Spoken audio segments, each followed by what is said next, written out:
Hello and welcome everyone, and thank you for joining us again on Classic Vinyl Podcast. My name is Justin. I'm one of your hosts. I'm here with my other host, Tyler. Yep, always has been. Since you were born. Yeah, pretty much. Yeah. I don't know. I've gone by a lot of different names since I was born. You've been searching low and high. I have. I've been a seeker my whole life. Yeah, haven't we all, though? Yep. Of course, today we're back with another Classic Vinyl Podcast episode of a song review. And today we're going to do The Who's 1970 song, The Seeker. Let me give you a little bit of history on The Who. They're an English rock band formed in London in 1964, if you were not aware of it. They comprise of Pete Townsend, who's the main composer and the guitar player, Roger Daltrey on vocals, John Entwistle on bass, and the crazy Keith Moon on drums. Give a little history of the band. Townsend met Entwistle while they attended high school in London. Entwistle joined the band The Detours with Roger Daltrey. Townsend soon joined after. Keith Moon soon joined after that. Townsend and Daltrey came up with the band name The Who, but they changed their name to the High Numbers for a while, but back to The Who after that. They made the right choice. Yeah, the band The Who has sold over 45 million albums worldwide. They actually arrived to the U.S. on the second wave of the British invasion. Reinforcements. Yeah, reinforcements. And they're very well known for their chaotic live performances, with Pete Townsend smashing his guitar through the amp on the stage, through the ceiling, whatever it was. Flying around through the air. Yeah, Keith Moon kicking over his drum set. They really represented a new dangerous streak in rock and roll because other bands weren't destroying their instruments on stage. Yeah, I feel like Keith Moon needs to have drum protective services called on him because he beats the crap out of his drums. Yeah, even lit some bombs off in him. Oh, really? Oh, yeah. Well, see, and I'm just talking about how he plays them. Well, yeah, that too. So, of course, The Who, even though they've been around since 1964, they really didn't become superstars commercially until the release of the rock opera Tommy in 1969, especially in the United States is when that really all kicked off, is with Tommy. Oh, we need to do Tommy one of these times. That'd be a great one to do. Yeah, we certainly will. And that helped propel The Who as one of the biggest rock bands of the 1970s, if not one of the biggest bands of the 70s, along with like Led Zeppelin. Definitely Led Zeppelin is a much bigger commercial band than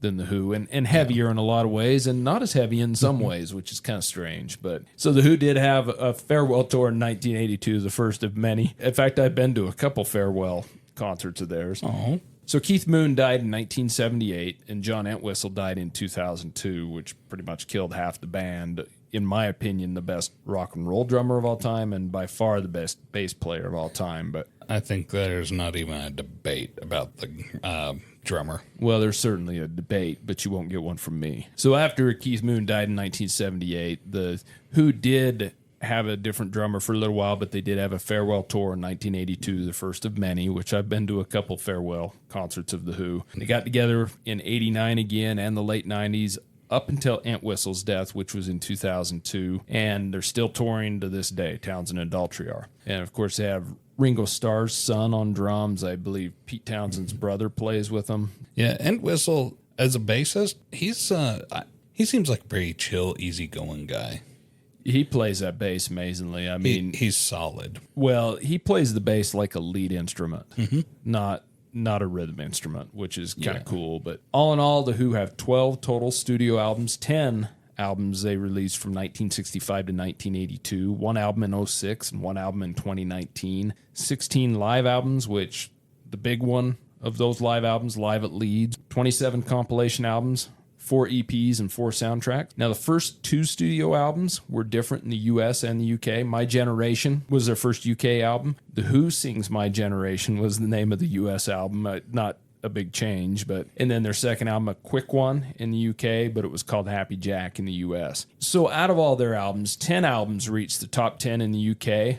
All of them were in the top 20. Who's Next reached number 1. Quadrophenia, Tommy, and Face Dances reached number 2. So in the U.S., they actually had 9 albums reach the top 10. Also had Quadrophenia and Who Are You reach number 2. Who's Next, Face Dances, and Tommy all reached number 4. They released 58 singles all in all, 14 of them reached the top 10 in the UK. Only 2 of them reached number 2, I'm a Boy and My Generation, but 28 of those singles were in the top 50. I Can See for Miles, number 9 in the U.S., which was actually their top charting single in the U.S., but they did have 19 others that were in the top 50. The Who are definitely innovators behind some of rock music's most daring experiments. I mean, let's be honest, rock opera to feedback to destroying the instruments on stage. I mean, let me say this. After 1978, every drum set in the world breathed a little easier. That's a good way to put it. So do you want to get to the song? Yeah, let's do it. And now it's time for the song review. Okay, so The Seeker was written by Pete Townsend and sang by Roger Daltrey. This was actually the first song Pete Townsend wrote after the Tommy album, so it's kind of coming off the success of that. That makes a lot of sense because the Tommy album's a lot about the purpose of life. In a way, that's what all songs are about in a way, but self-discovery. Definitely. Yeah. Tommy was. The single was released on March 21st of 1970 as a non-album single. The B-side of the song was Here for More, and a kind of an interesting thing about Here for More is it was written by Roger Daltrey, which there were very few songs from The Who written by Roger Daltrey. So the single reached number 44 in the U.S., number 19 in the UK, and number 21 in Canada. Nicky Hopkins, who we've talked about before on other recordings of albums, he actually plays the piano on this song, does an excellent job on it. As always. Now, Pete Townsend later did admit that he didn't really like this song that much. It wasn't one of his favorites, and Daltrey didn't care for it either. Kind of interesting. That is interesting, and I guess this is why I'm not a singer, because if I didn't feel it, I couldn't perform it. But Roger Daltrey, listening to him, he still does a good performance.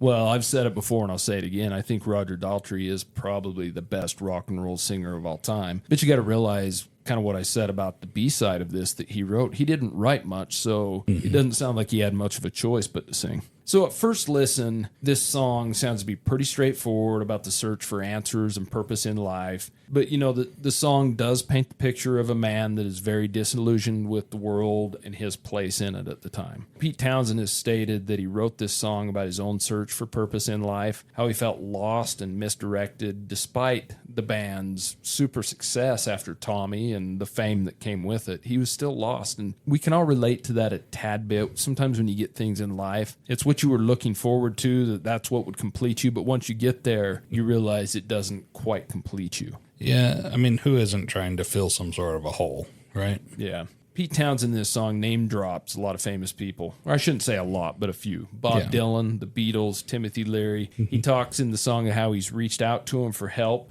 but they were unable to help him out. And I wonder if he really did or if that's just kind of made up. That'd be kind of interesting. I would be very curious about that because, I mean, these are the great philosophers of the 70s. It's a good way to look at it. But in the end, especially at the end of the song, he realizes his search basically was in vain and he should look inside himself instead of trying to blame the world for things that he can't find and things that won't fulfill himself. He needs to really look within himself. What are your thoughts about this song? Okay, so this song has a very hard guitar open, and this song was written by... Is he Lord Pete Townsend? I think he should be Lord Pete Townsend. Let's just call him Lord Pete Townsend. Okay. And Baron Daltrey. Yeah. Okay, I'm okay with that. Keith Moon, Duke, we'll call him. And then John Entwistle, Sir John Entwistle. I mean, the guy looks like a medieval knight with his haircut. Yeah, we're obviously looking at a poster on my wall here in our studio. Yeah. It's from a 1973 concert, and you've got Roger Daltrey holding his hands in the air, Keith Moon going crazy on the drums. Pete Townsend's about 5 feet in the air, playing his Gibson Les Paul. And then John Entwistle's just kind of standing there. He's just being mellow. I mean, yeah, obviously Keith Moon is abusing his drums like he does, but yeah, John Entwistle's just playing the bass, man. He's doing what he does, and he's great. He I think if you've listened to this podcast before, you know we love The Who. These guys all play their instruments, and that includes Roger Daltrey. He plays his voice so well, and you don't have just a drummer or a bassist holding it down. You got guys playing these instruments very well. So that hard guitar solo open starts to blend in with the percussion coming in, and then you get the bass, and all of it comes together very nicely. So this was This is obviously a Pete Townsend song. Everything about this, especially if you know about Pete Townsend, you know that he's he is a seeker. He's looking for, he spent a lot of his life looking for the purpose of life. And we don't really, he says in this song, you know, that I probably won't get an answer until the day I die. Well, there's no guarantee of that either, right? Hopefully he figures it out. Hopefully John Entwistle and Keith Moon got the answer after they passed. But that's the great mystery of life, is the philosophy. We look forward to it, finding out what happens on the other side of death. I really like this song.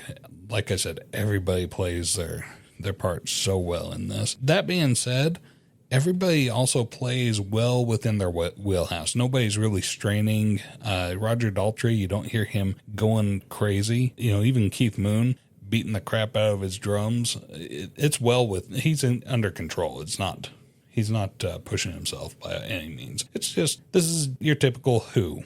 This is what you could expect. I really enjoyed the song. What did you think? It's always been one of my favorite songs, and I think that starts with the heavy guitar intro and the riff, that same riff that carries out throughout the song. You know, I learned to play it on guitar a number of years ago, and I still mess with it every once in a while. I really like the lyrics. They're pretty straightforward about what he's searching. You know, he's been searching low and high. I really like how the lyrics describe things. You know, people tend to hate me because I never smile as I ransack their house. They want to shake my hand. Pete Townsend comes up with some of the best lyrics, and I think they're amazing on this. It's got a really good guitar solo. But the one thing I kind of going on what you said is the bass and drums sound very good in this song. And so does Daltrey's voice, but to me it's not. It's a good Daltrey vocal. It really is. I've always loved this song, but he doesn't kind of overdrive it like he does in a lot of songs. And I kind of feel that same way about the bass and drums. There's a couple little runs Keith Moon does, but they're not crazy like you normally get from him. And that's where I kind of disagree. Is it is a good Who song, but I disagree with the fact that it's a kind of typical Who song because you don't hear all the runs in it that you normally do. And the bass,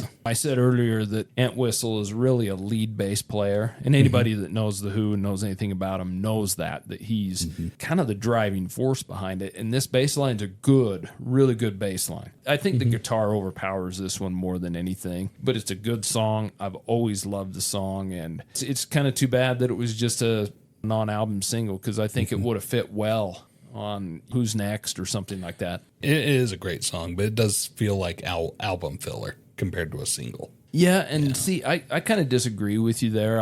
I think it's an excellent single. I just sometimes wish singles would have been put on albums. But, you know, nowadays with streaming and everything, we can make whatever the hell album we want, right? The lyrics, I am a lyric guy. I love the term that he uses here in fable when he refers to, you know, he's trying to find the fables or something like that. Yeah. Fables are like stories with symbolism or hidden secret message from wisdom and truth sort of thing that you're going to have hidden in there. I like that, you know, this is the guy who he's reading Iron John and, you know, The Road Less Traveled, and he's really trying to find the answers to what's the secret of life. He's not finding it, but boy, the language he uses is just pure gold. It's wonderful.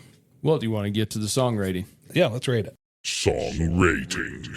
Okay, Tyler, what do you think of The Seeker? What do you rate it on a chart of 1 to 10? This one being excellent Who music, I'm giving it a 9. For as safe of a song as this is, I feel like I'm giving it kind of high, but it really ticks all the boxes for me. And, you know, without these guys playing into the danger zone, it's still a very solid song. And anybody who's trying to figure out the meaning of life or the purpose of life, they're going to resonate with this song. And who's not trying to figure out life, right? We're all trying to find the purpose and fill that hole, like I said. So, yeah, 9 it is for me. And where does it hit for you?